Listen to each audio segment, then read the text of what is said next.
স্বৈরাচারী হাসিনার আমলের বিডিআর হত্যাকাণ্ড থেকে শুরু করে সকল হত্যাকাণ্ড, গুম, খুনের চিত্র উঠে আসবে জুলাই বিপ্লবের ঘোষণাপত্রে।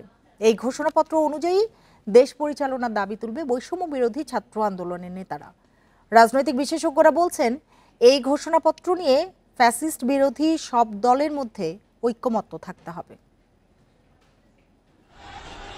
ছাত্র জনতার গণ অভ্যুত্থানে গত ৫ আগস্ট হাসিনা সরকারের পতন হয়। বৈষম্য বিরোধী ছাত্র আন্দোলনের ব্যানারে ফ্যাসিস্ট বিরোধী রাজনৈতিক দল, বিভিন্ন শ্রেণী পেশার মানুষ এই আন্দোলনে অংশ নেয়।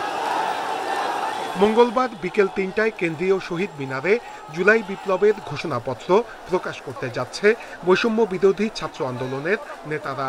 যে আশা আকাঙ্ক্ষা নিয়ে জুলাই আন্দোলন হয়েছিল সেটি বাস্তবায়নের জন্য এই ঘোষণাপত্র দেয়া হবে। তারা কেন জীবন দিয়েছে, কেন ৪৭ ঘটেছে, ৭১ ঘটেছে, ৯০ ঘটেছে, তারপর আবার ২৪-এ এসে কেন ২০০০ জনকে জীবন দিতে হলো, এবং তারা কোন আকাঙ্ক্ষা ধারণ করে, কোন স্বপ্ন লালন করে তারা জীবন বিলিয়ে দিয়েছে। ৭২-এর সংবিধান মুক্তিযুদ্ধের চেতনাকে বাস্তবায়ন করতে ব্যর্থ হয়েছে, সেই চিত্রও থাকবে ঘোষণাপত্রে। হাসিনার শাসনামলের পিলখানা হত্যাকাণ্ড, শাপলা চত্বরের হত্যাকাণ্ড, সংখ্যালঘুদের ওপর হামলার বিষয়সহ গুম খুনের বিষয় থাকবে। জুলাই বিপ্লবের ঘোষণাপত্রের মাধ্যমে দেশ পরিচালনার দাবি তুলবে বৈষম্য বিরোধী আন্দোলনের নেতারা। আমাদের ঐতিহাসিক যে সংগ্রামগুলো আছে, ৪৭, ৭১, প্রত্যেকটা সংগ্রামের আমাদের চাওয়া কি ছিল, সেগুলো কিভাবে বেহাত হলো, সেই বেহাত হওয়ার জায়গা থেকে মানুষ কেন সংক্ষুব্ধ হলো, গুম, খুন, ভোটাধিকারহীনতা, প্রত্যেকটা বিষয়কেই অ্যাড্রেস করে এবং সামনের দিনে মানুষের চাওয়ার জায়গা কি। এই ঘোষণাপত্র আরও আগে আসা উচিত ছিল বলে মনে করেন বিশেষজ্ঞরা। এমনভাবে তৈরি হবে যেন এটা বাংলাদেশের গণমানুষের ইচ্ছা আকাঙ্ক্ষাকে রিফ্লেকশন করে এবং এটা যেন তরুণ ছাত্র জনতার যারা স্যাক্রিফাইস করেছে জুলাই আগস্ট বিপ্লবে, তাদের ইচ্ছা এবং তাদের যে প্রত্যাশা, সেই প্রত্যাশাটা যেন এই প্রক্লেমেশনে রিফ্লেকশন হয়। সেই সঙ্গে সরকারি কর্মকর্তা কর্মচারীদের মধ্যে যারা ফ্যাসিবাদের দোষর আছে তাদের বিষয়ে ব্যবস্থা নেয়ার দাবিও তুলবে বৈষম্য বিরোধী ছাত্র আন্দোলনের নেতারা। নূরে আলম, ইন্ডিপেন্ডেন্ট নিউজ, ঢাকা। ছাত্র জনতার আন্দোলনে শহীদ পরিবারের সদস্যদের পুলিশি হয়রানি বন্ধে বিশেষ সেল গঠন করছে আইন মন্ত্রণালয়। ৭ দিনের মধ্যে কাজ শুরু করবে এই সেল। সকালে দক্ষিণ সিটি কর্পোরেশনের নগর ভবনে জুলাই শহীদ স্মৃতি ফাউন্ডেশনের পক্ষ থেকে শহীদ পরিবারকে সহায়তা অনুষ্ঠানে এ ঘোষণা দেন উপদেষ্টারা। জুলাই স্মৃতি ফাউন্ডেশনের পক্ষ থেকে দেয়া আর্থিক সহায়তা গ্রহণ করতে দক্ষিণ সিটি কর্পোরেশনের নগর ভবনে শহীদ পরিবারের সদস্যরা। অনুষ্ঠানের শুরুতেই পুলিশ ও আইনি হয়রানি অভিযোগ করেন শহীদ পরিবারের সদস্যরা।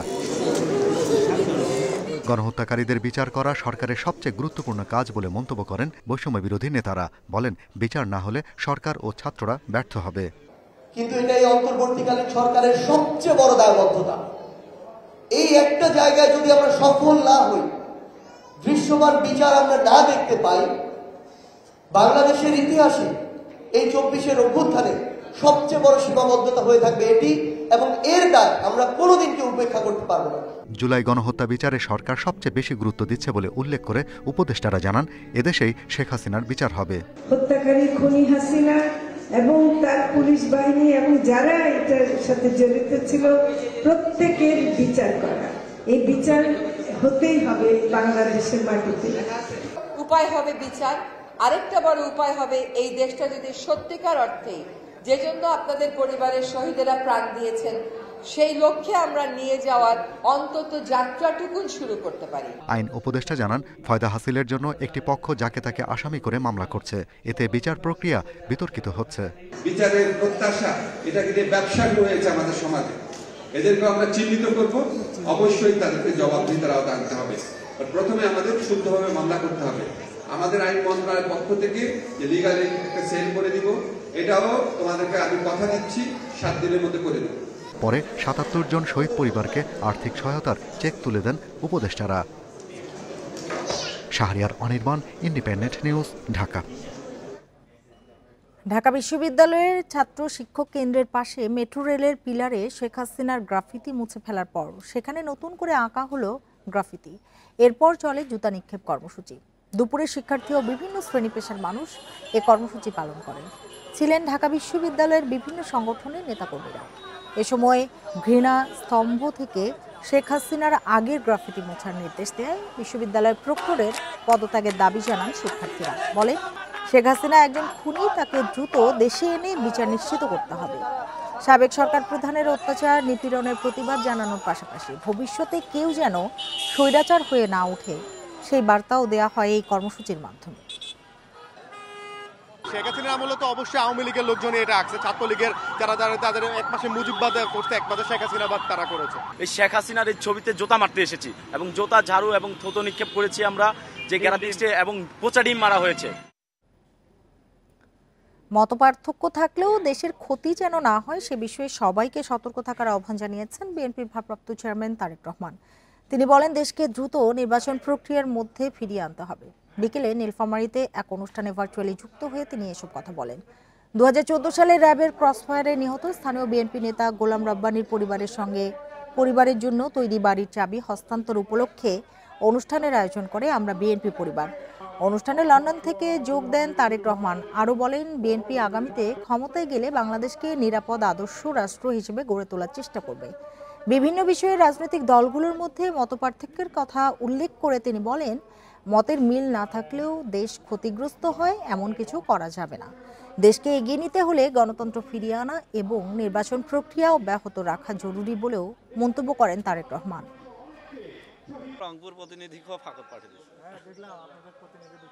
আমাদের বিভিন্ন দলের মধ্যে হোক, বিভিন্ন মানুষের মধ্যেই হোক, মত পার্থক্য থাকতে পারে, কিন্তু আমাদেরকে খেয়াল রাখতে হবে যাতে সেই মত পার্থক্য এমন কোনো পর্যায়ে না পৌঁছায় যেখানে দেশ ক্ষতিগ্রস্ত হবে, দেশের মানুষ ক্ষতিগ্রস্ত হবে, যেখানে দেশের সামনে এগিয়ে যাওয়া বাধাগ্রস্ত হবে, যেখানে দেশের মানুষের স্বাভাবিক যে চাওয়া সেই চাওয়াগুলো বাধাগ্রস্ত হবে। এমন কোনো পরিস্থিতির উদ্ভব যাতে না হয় এই ব্যাপারে আমাদেরকে সতর্ক থাকতে হবে। আওয়ামী লীগ নিবন্ধিত রাজনৈতিক দল, তাই সরকার বা আদালত নিষিদ্ধ না করলে আওয়ামী লীগের নির্বাচনে অংশ নিতে বাধা নেই, এমন মন্তব্য করেছেন প্রধান নির্বাচন কমিশনার এএমএম নাসির উদ্দিন। সকালে চট্টগ্রাম সার্কিট হাউস মিলনায়তনে ভোটার তালিকা হালনাগাদ ও ত্রয়োদশ জাতীয় সংসদ নির্বাচন উপলক্ষে নির্বাচন কর্মকর্তাদের সাথে আয়োজিত মতবিনিময় সভায় তিনি এসব কথা বলেন। সিইসি বলেন, এর আগের 3 নির্বাচনের ক্ষেত্রে কমিশন নানা ধরনের চাপে ছিল, তবে এবার সবার কাছে একটি গ্রহণযোগ্য নির্বাচন উপহার দিতে কমিশন সর্বোচ্চ চেষ্টা করছে বলেও জানান তিনি। সভায় আগামী 2রা জানুয়ারি খসড়া ভোটার তালিকা প্রকাশ এবং মার্চ মাসে চূড়ান্ত ভোটার তালিকা প্রকাশের কথা জানান সিইসি।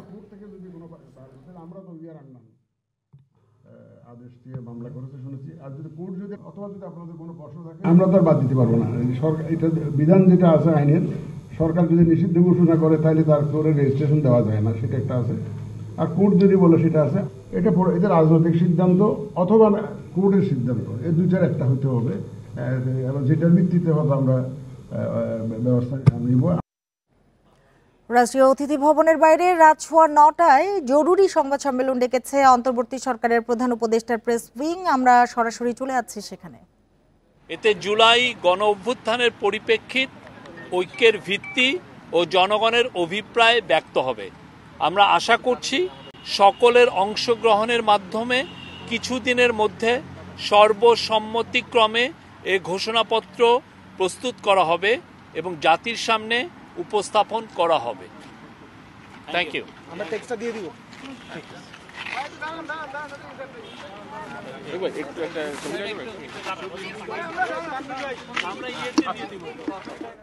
ব্রিফিং করছিল প্রধান উপদেষ্টার প্রেস উইং। আমরা এতক্ষণ সেখানেই ছিলাম। চলে যাচ্ছি পরের খবরটিতে। সচিবালয়ে আগুনের ঘটনায় প্রাথমিক তদন্ত প্রতিবেদন জমার কথা থাকলেও আজ হয়নি। আগামীকাল বিকেল 5টার মধ্যে প্রতিবেদন জমা দেওয়া হবে বলে আশা প্রকাশ করেছেন স্বরাষ্ট্র সচিব নাসিমুল গনি। বিকেলে সচিবালয়ে সাংবাদিকদের এসব কথা জানান তিনি। পাশাপাশি সংগ্রহ করা আলামত বিদেশে পরীক্ষার জন্য পাঠানোর কথাও জানান সচিব। এর আগে রোববার প্রধান উপদেষ্টার প্রেস উইং থেকে আজ প্রতিবেদন জমার কথা জানানো হয়েছিল। এদিকে আজ থেকে সচিবালয়ে প্রবেশে সাংবাদিকদের অস্থায়ী পাস দেওয়ার কথা থাকলেও সীমিত সংখ্যায় সাংবাদিক প্রবেশ করতে পেরেছেন। এতে সংবাদ সংগ্রহের কাজ অনেকটাই বাধাগ্রস্ত হয়। কিছু টেস্টিং আজকে রাত্রে হবে। তো এগুলো হলে পরে হয়তো কালকে আবার আমরা বসবো, বসে আমরা কালকে একটা প্রাথমিক একটা ধারণা করতে পারবো। কিছু জিনিস আছে যেগুলো ক্যাপাসিটি আসলে আমাদের দেশে নাই এখন পর্যন্ত। ব্যাংক খাতে সীমাহীন দুর্নীতি, অনিয়ম ও অর্থ পাচারের প্রকৃত চিত্র উঠে আসে এবছর। জনগণ জানতে পারে জমি দখলের মতো ব্যাংক দখলে রাষ্ট্রীয় বিভিন্ন সংস্থার পাশাপাশি খোদ কেন্দ্রীয় ব্যাংকের মদতের তথ্য। এছাড়া ঊর্ধ্বমুখী মূল্যস্ফীতির মধ্যেই দুর্বল ব্যাংকগুলোকে তারল্য সরবরাহে নতুন টাকা ছাপায় বাংলাদেশ ব্যাংক। এমন অবস্থায় বিশেষজ্ঞরা বলছেন ব্যাংক খাত ঘুরে দাঁড়াতে স্থিতিশীল রাজনীতি ও কঠোর নজরদারি প্রয়োজন। ব্যাংক খাতে খেলাপি ঋণ ছাড়িয়েছে ৩.৫ লাখ কোটি টাকা। তবে ঝুঁকিপূর্ণ ঋণ আরও অনেক বেশি। এস আলম সহ কয়েকটি লুটেরা গোষ্ঠীর প্রভাবে বছরের শুরুতেই ব্যাংকের নাজুক অবস্থা অনুমান করা যাচ্ছিল। ৫ আগস্টের পর এসব গ্রুপকে অনিয়মের সুযোগ দেওয়ার প্রতিবাদে বাংলাদেশ ব্যাংকের অসাধু কর্মকর্তাদের পদত্যাগের দাবি ওঠে। এমন অবস্থায় আত্মগোপনে চলে যান সাবেক গভর্নর আব্দুর রউফ তালুকদার। একটা রাজনৈতিক পরিবর্তনের সাথে সাথে গভর্নর সাহেব স্টেপ ডাউন করতে পারেন, ফিজিক্যাল থাকবেন স্টেপ ডাউন করলে, সেটা না করে উনি নাই। এটা ডেফিনেটলি বাইরের বিশ্বে বিশেষ করে একটা বিরাট প্রশ্নের সামনে হয় এবং আমরা as a nation, as a industry আমরা মানুষের কাছে লজ্জায় পড়ি। আগস্টের মাঝামাঝি অর্থনীতিবিদ আহসান এইচ মনসুরকে গভর্নর হিসেবে নিয়োগ দেয় অন্তর্বর্তী সরকার। ধ্বংসস্তূপে পরিণত হওয়া ব্যাংক খাত দখলমুক্ত করার উদ্যোগ নেন তিনি। 11টি বেসরকারি ব্যাংকের বোর্ড ভেঙে নতুন পরিচালনা পর্ষদ গঠন করা হয়। এমডি অপসারণ সহ নতুন পর্ষদ গঠিত হয় 6 রাষ্ট্রীয় ব্যাংকেও।